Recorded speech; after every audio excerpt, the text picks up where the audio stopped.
Otis and the Scarecrow by Loren Long.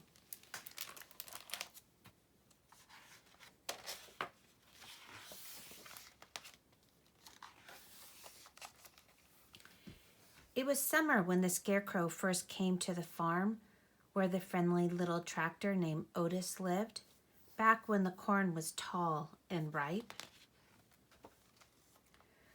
Otis recalled how the crows had scattered at first. They wanted nothing to do with the Scarecrow, which made the farmer very happy. Otis was also happy. A new friend had come to live on the farm. But when Otis went to welcome him, the Scarecrow didn't smile or say hello. He just stood there, a sour look on his face, staring at the cornfield. After a while, Otis left him alone. When the farm animals came by to greet the Scarecrow, once again he didn't smile or say hello. He just stood there, that sour look on his face, staring at the cornfield.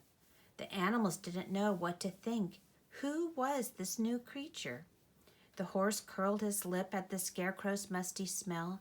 The ducks pointed at his tattered clothes. The little calf and the puppy were frightened by him.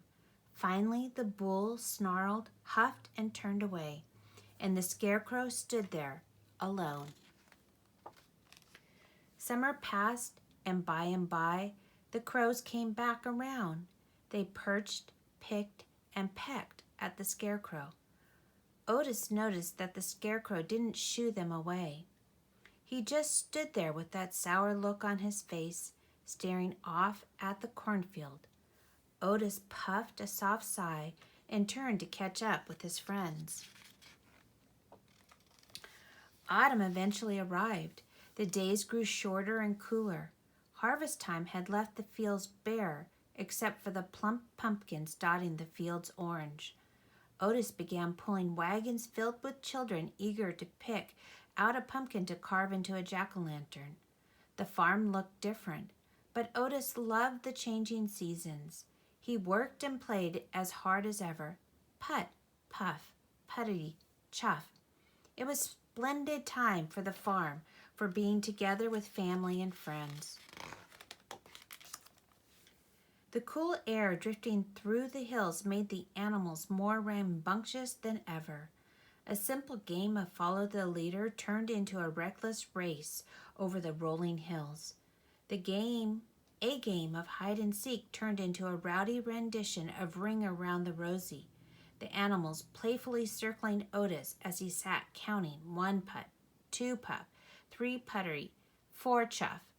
When Otis tuckered out from all the games, he headed up the hill to the apple tree. His frisky friends would join him, and when they were all sitting together, Otis would challenge everyone to a different game. The quiet game. The quiet game is a contest in which everyone must stay quiet and still.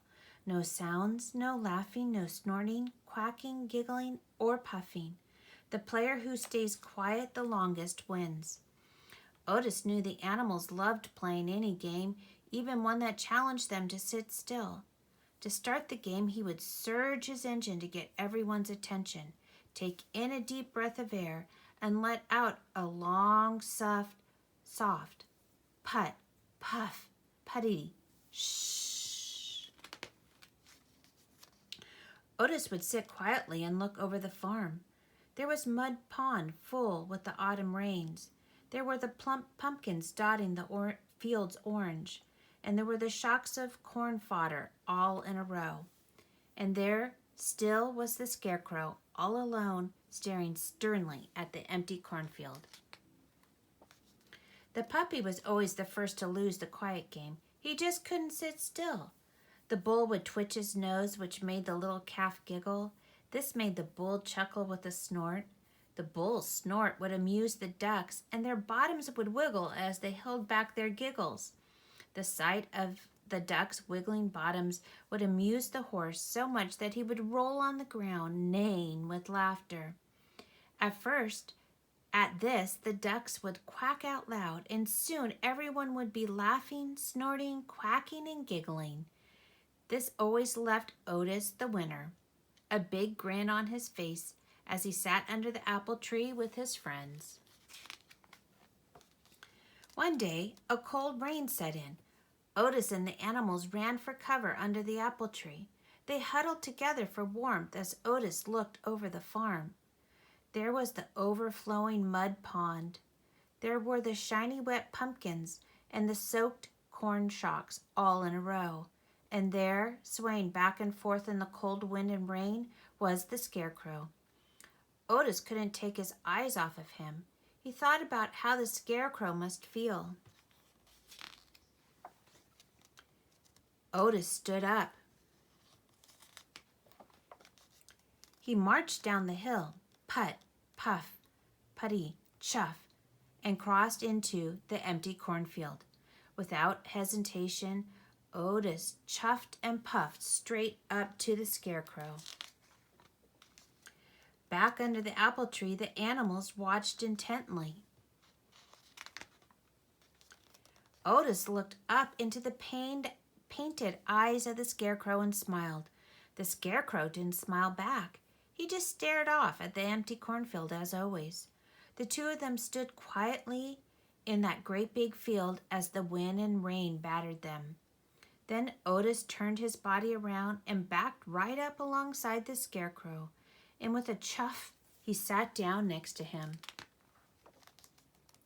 Suddenly, the little calf and the puppy scampered down the hillside, crossed into the cornfield, and curled up right next to Otis. Gradually, the cow and the horse ambled down the hillside.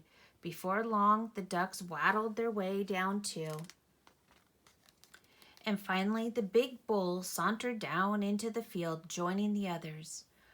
Otis surged his engine to get everyone's attention, took in a deep breath of air, and let out a long, soft put, puff, putty, shh. And the animals sat quietly until the puppy couldn't sit still another minute. The bull snorted on the calf's ears, and the ducks wiggled their bottoms, and soon everyone was giggling, quacking, laughing, and even puffing. Everyone except the Scarecrow, of course, who never uttered a sound. Yet as Otis watched, he couldn't be sure, but he thought he might have seen the Scarecrow smile. Either way, Otis thought the Scarecrow didn't look so lonely anymore, surrounded by friends. The end.